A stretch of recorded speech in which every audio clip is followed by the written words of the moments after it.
Balanțele mele frumoase, bine ați venit, dragilor! Astăzi facem etalarea bonus pentru voi. Bonusul lunii aprilie. Wow, ce agitate sunt cărțile, ce ați pățit! Înainte să trecem la treabă, vreau să vă urez Paște fericit, dragii mei, să petreceți frumos, în liniște și pace și să ne vedem cu bine săptămâna viitoare. Începem primele 3 mesaje bonus de la acest minunat oracol pentru balanțe sau pentru cei care au ascendentul, bineînțeles, Luna sau Venus în balanță. Ok. Primul mesaj. Dă-te bătute, ca și cum lasă-te odată ghidat, lasă-te în mâna lui Dumnezeu, lasă-te în mâna vieții, lasă-te, dă-ți voie. Nu știu ce lupte aveți și voi, hai să vedem mai departe. Forță și aparențe false, da, asta e tipic balanței. Nu mă refer la faptul că sunteți falși, atenție, că mai sunt persoane din zodia asta care înțeleg greșit mesajele pe care vreau să le transmit de fapt. Avem rezistențe la capătul cărților. Nu spun că balanța este falsă, spun că balanța tipic. Energia balanței, arhetipul balanței este de a păstra aparențele. Tac și înghit și eu sunt, vai capul meu, mă doare capul de nervi și de toate și uite ce frumos zâmbesc și nimeni nu știe ce e în interiorul meu. Da? Balanța face foarte multe sacrificii să păstreze aparențele. Vrea să mențină o certă imagine, vrea să mențină o certă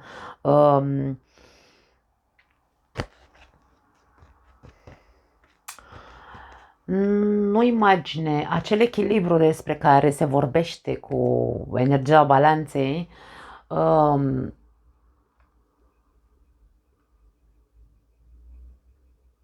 de multe ori balanța greșește pentru că în loc să refuleze și să zică, da, domne, uite, acolo sunt neagră, de ce să nu fiu neagră dacă sunt neagră pe dinăuntru? De ce să fiu așa zâmbitoare și elegantă și... Nu mai faceți lucrul ăsta, pentru că cea mai mare greșeală a balanțelor să păstreze aparențele, mai ales când ei sunt nașpa rău de tot pe dinăuntru. Da, uite, folosesc cuvinte așa ca o țărancă. Aici ți se spune așa: dă-ți voie, dezleagă-te odată, lasă-te în mâna vieții, lasă-te, primește viața așa cum este, pentru că aparențele nu te ajută cu nimic. Nu te ajută cu nimic să-i mulțumești pe toți, nu te ajută cu nimic să faci prea multe pentru toți, în detrimentul tău, atenție, da? Nu te ajută cu absolut nimic această energie. Dă-ți voie ca viața să te împuternicească, primește tot ceea ce viața are pentru tine, fără să cazi în extrema imaginii, în extrema excesului de echilibru sau corectitudine, pentru că balanța e semnul justiției. Vrea să fie totul corect, vrea să fie totul echilibrat, vrea să fie în detrimentul ei. Despre asta e vorba. Nu te mai uite, condiționări, nu te mai condiționa, nu te mai lăsa, cum spun,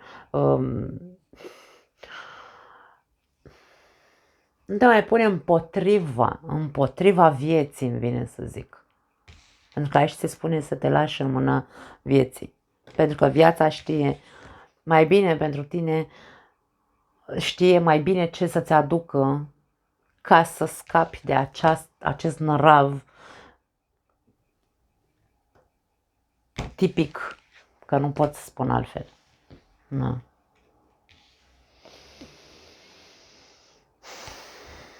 Da. Hai să vedem mai departe.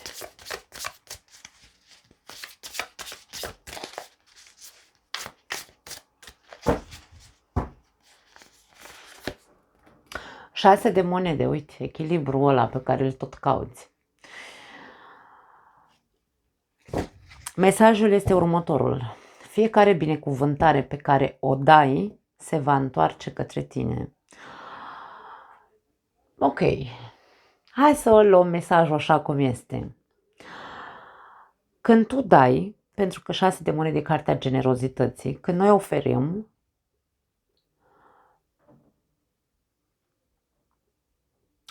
cel mai corect și cel mai logic este ca viața să ne aducă înapoi în aceeași măsură. Însă, ce ne facem când oferim greșit? Ok? Ce ne facem când oferim greșit? De ce spun greșit? Hai să luăm exemplul relațiilor, pentru că e cel mai simplu de înțeles. Când suntem într-o relație, de foarte multe ori facem exces. Exces de a-i face pe plac celuilalt, vai să nu se supere, vai să nu știu ce, habar n-am, tot felul de tâmpenii. Îi facem cadouri peste cadouri să fie bine, să... Excesul de dărnicie nu aduce înapoi același lucru. Pentru că tu nu știi dacă persoana, bine, nu știi, că de-aia ești un semn de aer și ești inteligent. Cât de mult cântărești ceea ce dai, pentru că atunci când dăm în exces, bineînțeles că cel mai corect este să primim înapoi, însă când tu cântărești și vezi că persoanei căreia tu încerci să-i faci tot timpul pe plac și să-i oferi tot ce ai tu mai bun în tine, nu merită din anumite motive, pentru că poate nu e reciproc, nu face același lucru pentru tine. Pentru ce? De ce nu înțelegi că faci greșit? Pentru că asta simt că vor cărțile astea să-ți transmită. Tu vrei ca totul să fie bine, tu vrei ca totul să fie corect, tu faci lucruri, aștepți să ți se întoarcă și nu se întoarce nimic la tine și atunci ajungi în această energie în care strângi, dar ești cu zâmbet pe buze. Gândește-te, puneți mintea la contribuție un pic. Pentru că aici pare că există pentru unii dintre voi un haos în mintea voastră, în jurul vostru, pe care nu-l puteți manevra. Nu-l puteți controla. Forța înseamnă control. Da? Nu vă rămâne altceva decât să vă lăsați bătuți, să vă dați bătuți și să ziceți ok, gata, nu mai vreau haos, nu mai vreau măști, nu mai vreau să păstrez aparențe. Cam asta e energia. Nu mai vreau, pentru că nu primesc înapoi nimic. Aici ar trebui să vină către tine tot ceea ce oferi. Acum există cealaltă fațetă a monedei, pentru că întotdeauna nicio balanță nu e ca cealaltă. Cei care oferiți cu falsitate sau vă faceți că oferiți doar ca să primiți înapoi ceva, sau nu neapărat că vă faceți că oferiți de fațadă, ca să, într-un fel sau altul, să fie bine văzut. Gândește-te dacă nu cumva este doar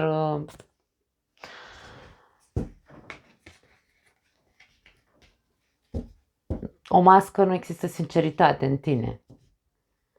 Dacă vrei să primești către tine lucruri valoroase, să spun așa, trebuie să înveți să oferi cu sinceritate, nu cu măscuța pe față. Pași de monede. Când viața îți dă lămâi, fă o limonadă fermecată. Toți trecem prin probleme, toți avem poveștile noastre, nimeni nu s-a născut cu lingurița de aur în gură, cum zic eu câteodată. Ce sens are să rămâi blocat într-o poveste sau într-o situație în care tu încerci acolo să păstrezi aparențele? Ce rost are să trăiești într-un haos continuu? De ce să nu te eliberezi într-un fel sau altul? Fă ceva cu ce ți-a dat viața. Urât, bun, frumos, habar n-am, nu contează. Totul este o binecuvântare în viața asta. Până și din lămâi, că sunt acre, se poate face ceva. Tu ce faci cu ceea ce ai primit în viață? încă ești în energie de asta de păstrat aparențele. Încă ești în energie de rezistență și de condiționări.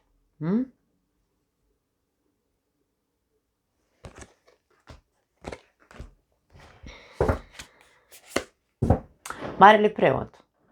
Tradiția este importantă, dar nu trebuie să fie totul. Poftim.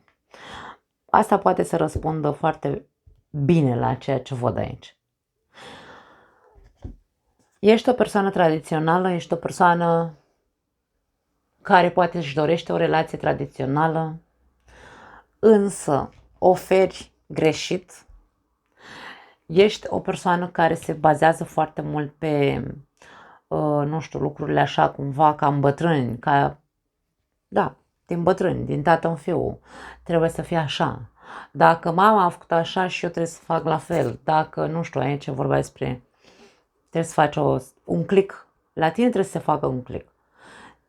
Tradiția este ok, rădăcinile de unde vii sunt foarte ok, ADN-ul tău este care este, însă, tu nu ești doar acea parte de ADN sau poveștile cu care ai venit din moși strămoși.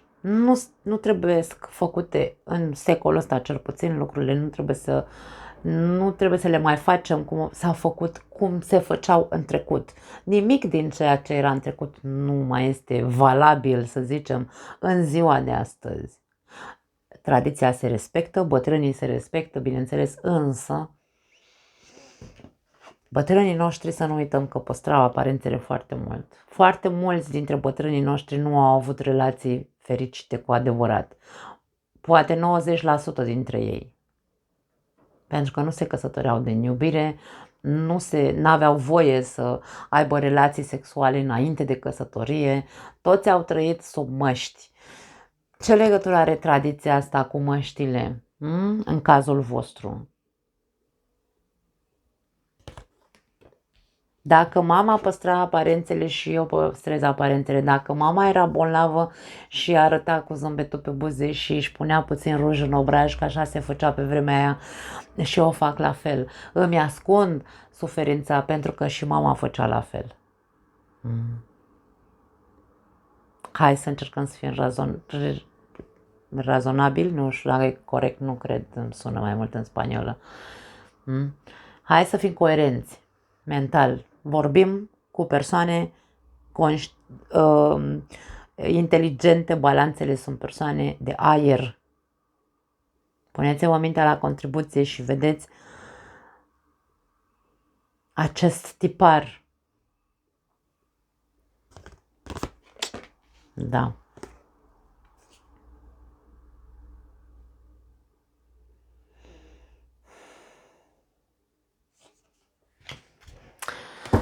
La capătul cărților avem 8 de cupe. Spune așa, dacă viața ta e stagnantă sau plictisitoare, interesant, explorează un peisaj nou.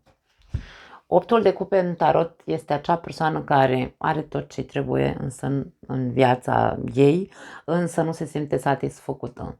Nimic nu o umple emoțional. Dacă 8-ul de cupe reprezintă și rutina, da? Dacă tu trăiești într-o rutină sau viața ta e plictisitoare, cum zice mesajul ăsta, du-te și caută noutăți, caută să îți umpli într-un fel sau altul cupele astea cu ceva satisfăcător, să simți că trăiești, pentru că dacă stai așa gol, cum sunt cupele astea, bine, cupe aici sunt sticle, dacă stai așa gol, cum sunt sticlele astea, și stai doar în imagine de aparență, la ce-ți folosește viața asta așa? Ca și cum de ce ai venit pe pământ? Să te experimentezi ce? Da. Hai să vedem îngerii iubirii.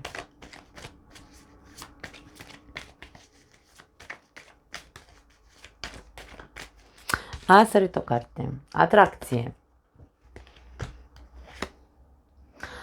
Mare grijă la stegulețele roșii aici. Am mai văzut la voi de mult lucrul ăsta. Acum ceva vreme vreau să zic. Împăcare. Și la capătul cărților avem izolare.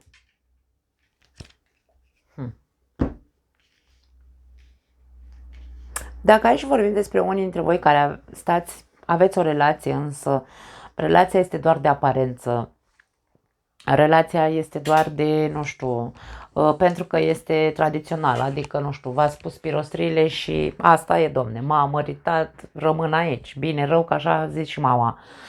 Mă bate, rupe oasele, stăm aici că n-avem de ales, dragii mei, da? Na, eu ce vreți să vă zic? Aici vorbim despre atenționări, sunt stegulețe roșii în relația voastră. Prima atenționare probabil este că nu mai există atracție, nu mai există nimic între voi. Și aici am împăcare care mesajul vine și zice o persoană din trecutul tău se întoarce în viața ta. Tu știi. În viața ta de cuplu. Atenție! Ori tu, ori celălalt. Aici vorbim despre cineva din trecutul vostru care se întoarce înapoi. Care probabil mai există încă o atracție între cei doi. Stegulețul roșu va exista. Și e posibil să fie o perioadă de izolare sau de distanță între tine și partenerul de viață. Din această cauză, că apare acel cineva din trecutul vostru. Pentru cei singuri, la voi cu stegulețul roșu e, domne, vezi că se întoarce înapoi o persoană sau te reîntâlnești cu o persoană din trecutul tău cu care probabil ai avut o atracție nebună, ai avut o relație de asta doar pe parte de magnetism, să spunem așa, și ți se spune, vezi că anumite semnale te anunță. Aș spune că te anunță că nu este... Te anunță dacă este sau nu ok pentru tine să te împaci cu această persoană. Eu nu pot să zic aici că zice da, împacă-te. Nu, pentru că eu aici am distanță sau am, hai să zicem așa, izolare, da? Nu distanță, izolare. Mesajul este următorul. Este momentul să te deconectezi de tot din jurul tău.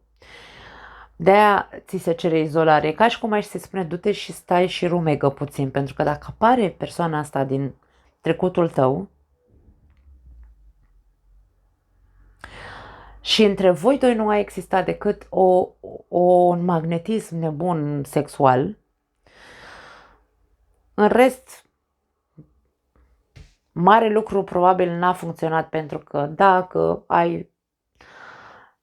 au fost, nu știu, nu era ce părea, da, se spunea că era mamă, făt frumos Ileana Cosânzeana, dar de fapt era muma pădurii, nu fizic mă refer, ci pe dinăuntru, da, însă ai oferit în această manieră greșită despre care vorbeam. Acum sunt anumite amănunte pe care tu le cunoști, eu degeaba insist aici ca o moară stricată să spun anumite lucruri dacă tu nu le recunoști, dacă tu nu le conștientizezi. Vei fi avertizat dacă e bine pentru tine sau nu să te împaci cu această persoană. Nu pot să spun altceva. De aceea ți se cere o perioadă de introspecție, o perioadă de du-te și stai cu tine o leacă și vezi cumva dacă nu... probabil nu este indicată pentru tine persoana asta pentru că cunoști deja materialul în care e făcut-o, da? Hai să vedem ce mai avem pentru voi.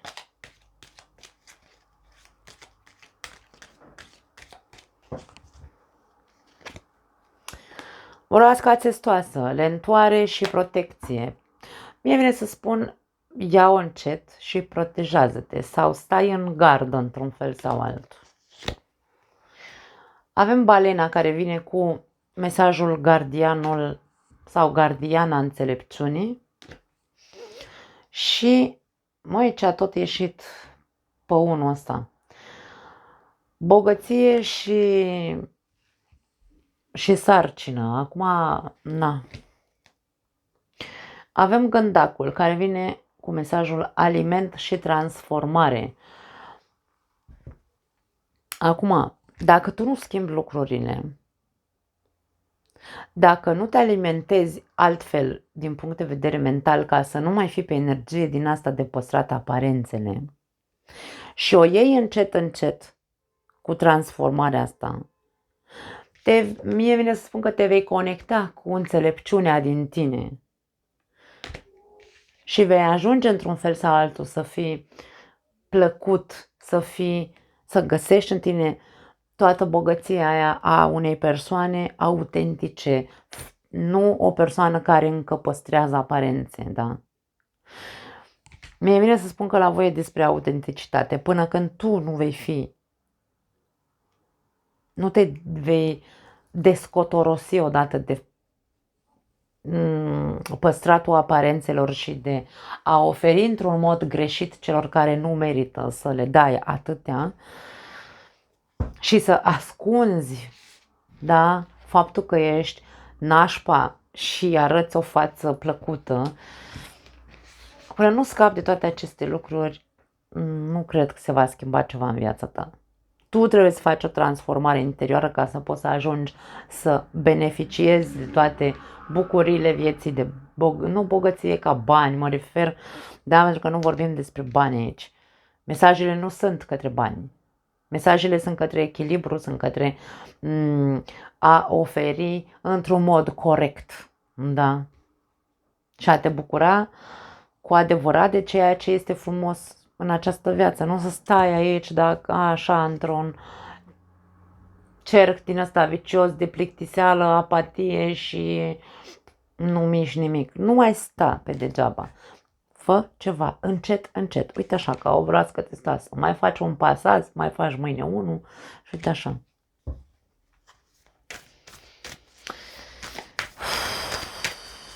Hai să mai vedem 3 cărți.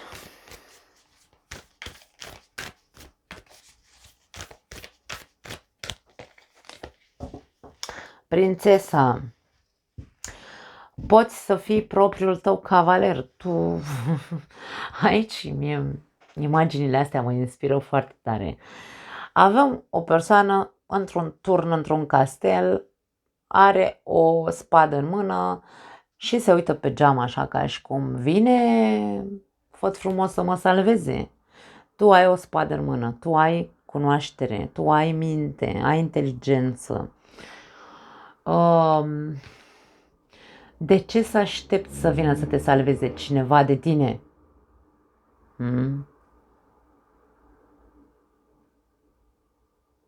Fii tu cel care se salvează într-un mod conștient, făcând un proces aici. Primul proces este să te lași în mâna vieții, dar nu să te lași așa ca să zici, da, m-am lăsat și m-am dus viața și ce fericit sunt. Nu ești fericit, da? Ca să ne înțelegem.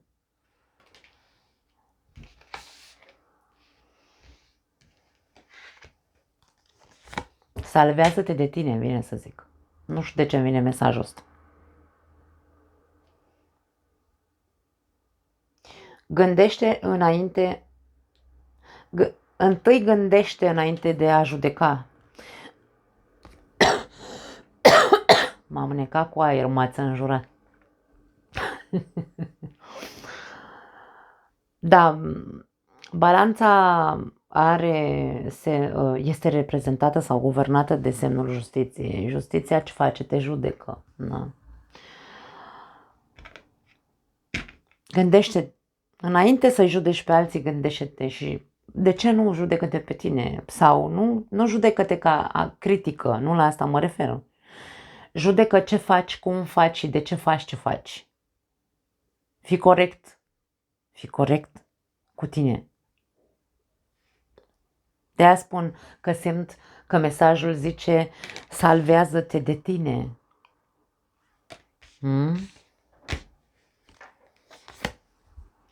Nostalgie. Trăiești în trecut, încă ești cu gândul cu gânduri negative.